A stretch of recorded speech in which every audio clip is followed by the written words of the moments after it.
Hello everyone and welcome to Dueling with Downton, and thank you for joining me as we talk about episode 32 of the Yu-Gi-Oh! 7's anime series. A crazy episode of Yu-Gi-Oh! Where we have Yugioh versus Asana, Mimi ascends to the president's seat of Goha, plus the new visuals in the opening look stunning.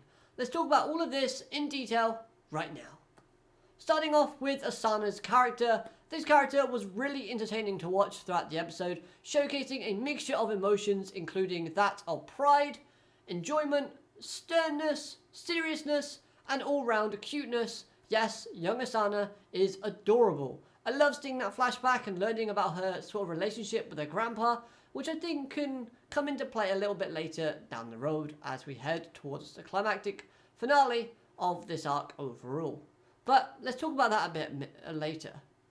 Seeing Asana geek out over R6 caught me off guard, as I was expecting Asana to be this serious character all the time, but instead, this change of personality really did help convey her passion and her love for her family's craft and the stuff that she uses, because she really does show a lot of pride in the Mutaba style engine-driven mobile dual device and devices in general. So all round, this character conveyed all of her emotions wonderfully. I like the fact that she actually saw Yugioh as an equal, so to speak, both being creators and inventors, because although she doesn't like rush dueling, she can, on a certain level, respect the fact that Yugioh has invented something that people are enjoying, even if it breaks the traditions of what she normally stands by. Because when Yugioh is addressing Asana, he always calls her Asana, not Asana-sama. And he's often corrected and saying, you should call her Asana-sama by Garlean and the other, the Birdman. But Asana's just like, he can call me whatever he wants. Now, this to me implies that she does show that level of respect towards Yugioh's character, or the fact that she is just kind of infatuated with him, interested, either or could either work. But yeah, I like this. Her personality display was on point, and it really did open up a few different avenues as to where this character can go in the future. I like the fact she was enjoying herself with the rush dueling, despite the fact that it contradicts her way of traditional dueling and sticking with the traditions, because it shows that we can break out of those traditions and those way of thinking later on down the road. So that is a positive thing in my opinion. A part of me really does believe that Asana isn't happy with the way Goha City is currently being run, as of what we know in current times. As her family was a key part in the creation of the city, that is what we learn in this episode. Now, I do honestly want to see a situation in where for some unknown reason or power, you'd see in episode, I can't remember what it was, but the episode as to where Garlean was fighting Ranz and Rinosuke, we heard that there was a device they were looking for. They were digging in a certain area to find a certain device or something that would help them. Could this something be something to turn a dual monster into reality? Because if so, I want to see a situation in where Asana's maximum monster flattens the city. Just like the visuals we see when she uses its effect of destroying the field spell. That would be awesome. Asana and the Mutaba family can then rebuild Goha City into something better, something more substantial. This is a wish that isn't likely to happen because it's a bit too chaotic for what Sevens is known for.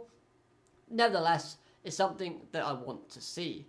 A possible outcome, though, that is more likely is the missing mobile dual device that was mentioned by Asana's grandfather could be located within Goha Corporation, or the big tower that Goha is based in.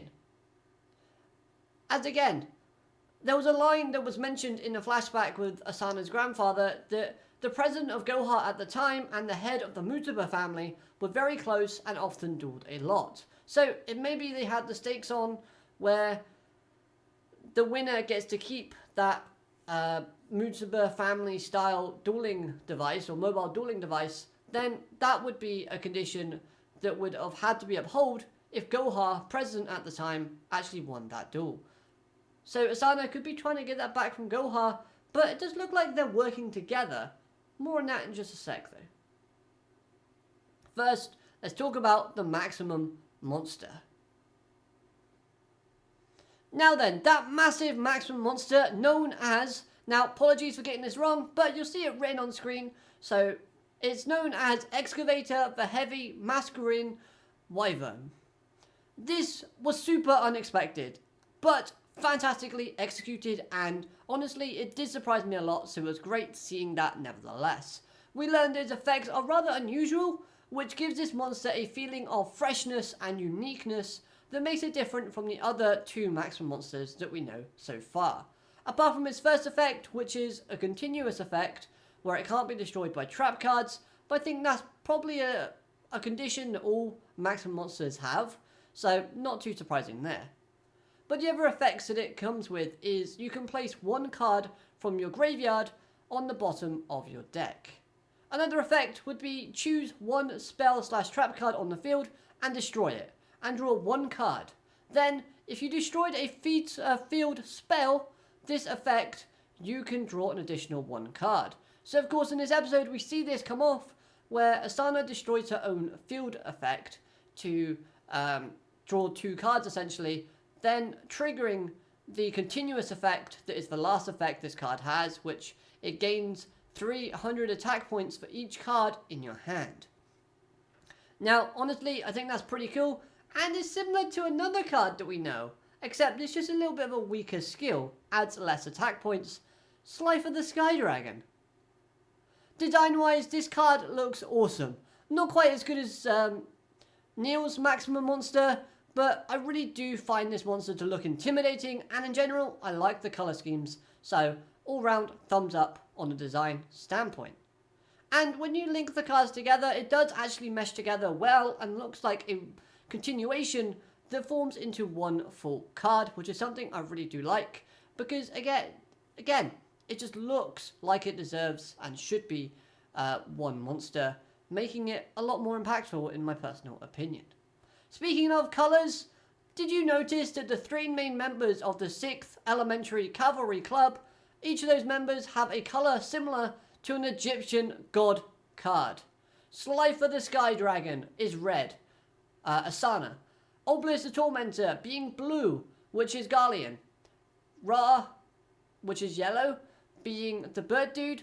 Plus, similarly to Slifer the Sky Dragon, Asana's maximum monster gains attack based on the cards in her hand.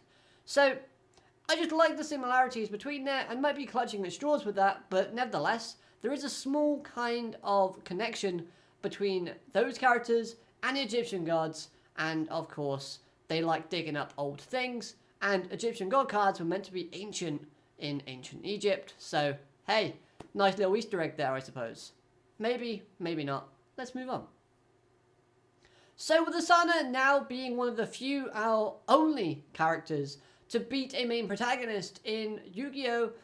In normal fashion, for example, not forgetting how to use your own summoning mechanic, Yugioh, plus factoring her mood swings of loving rush duels and her generally being a lovable geek towards her excavators, to then her acting quite strict and following the traditional old rules of her family style, she makes a maximum impact in her dueling debut in Yu-Gi-Oh! 7s, making me personally love this character all the much more. This character was fantastic, and honestly, I want to see more from her. I can't wait to see what she'll do in the future, as something big is definitely left to unfold with the character. We know she doesn't want rush dueling to be around anymore. She wants it gone because they defy the traditional ways of dueling that she has been brought up with, that she has a lot of pride in. But there's still hope for a bit of change in her perspective, as she does enjoy her time dueling with Yugioh in this episode. Could this lead to a turn of events in her dueling Garlean or the Bird Boy? Not likely, but still a possibility. Now we're going to move away from Asana and start talking about the situation with Mimi and how she became the president of Goha. So the president of Goha is really a person being guided by a drone? Well, that was unexpected. Now, this really does excite me to hear, as we do see a line from Asana stating that she hates all types of drones, especially ones that talk in human language. So if the plot wanted to, they could go down a route in where she finds this information out and her group moves in on Gohar Tower to try and take over it to find maybe the lost mobile dueling device of the Mutsuba style family. Who knows? But if they go down that route, I can see that kind of happening. Plus, doesn't that man look a bit like Asana's grandfather from the flashback?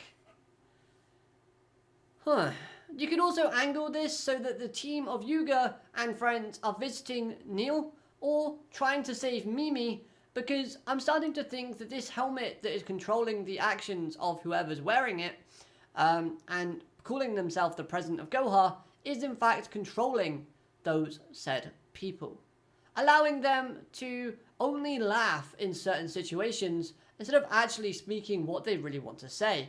Maybe the occasional words can slip out, but I think it's all thanks to the willpower of the person wearing the helmet. Hear me out on this one.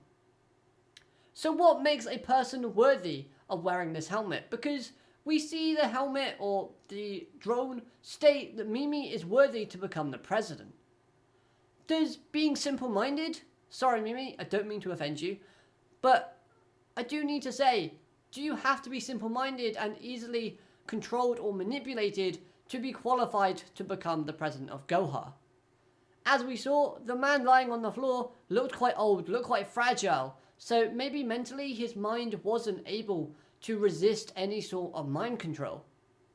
It does hurt me to say this because I love Mimi's character. I don't want to call her simple-minded or dumb or easily manipulative, because I really do like Mimi and I think that's a dishonest to her character. But at the same time, I just can't help but feel like there's got to be some catch or some twist to this. However, we do know that Mimi's character is very driven in her goals to becoming president of Gohar and would do pretty much anything to do so. So of course this drone could be analysing that and knowing this information, because all information across Gohar City is accumulative or collective by Gohar themselves, and of course you can run it through the system, find that out, and use this against Mimi's advantage. So yeah, I'm not sure, but hey, I don't think even Mimi was prepared for what's to come in her future moving forward, because I do see it being somewhat grim and somewhat embarrassing. Now looking at the next episode, we could possibly see Galien versus Gakuto, which is a match that is coming sooner rather than expected. I thought they would hold off on this match and kind of make it a bit more of a rivalry. However, this could be our first master duel that we see from Yu-Gi-Oh! 7s, which could be very interesting. Although, if this is the case, my money is on Gakuto losing this, unfortunately, because Gakuto is so used to rush dueling, whereas, of course, Galien, being with Asana, would probably have more experience in master dueling at this current stage, because they don't like rush dueling or accept it. He only rush dueled Ranza and Inosuke because it was on their terms. As for a long-term desire from this show, I want to see Asana or one of her two main kind of side members, Galien or the Bird Boy, face off against Roa, as this could prove to be a really fun match with Roa seemingly winning back Roman or all four of our main characters, bringing them back to 7th Elementary where they belong. Overall, I thought this episode was fantastic. I loved the animation. I loved the surprise of maximum summoning. That was great. The more information about Gohar's president was really exciting and I want to see more. And honestly, overall, sound effects, music, voice acting was great from the episode itself, and it's a great way to build up an antagonist that we have within the story. The new visuals within the opening look stunning. I love the colours used and possible meaning behind the lines piercing the characters. Could this be symbolising a change of heart from the characters that Yugioh has interacted with?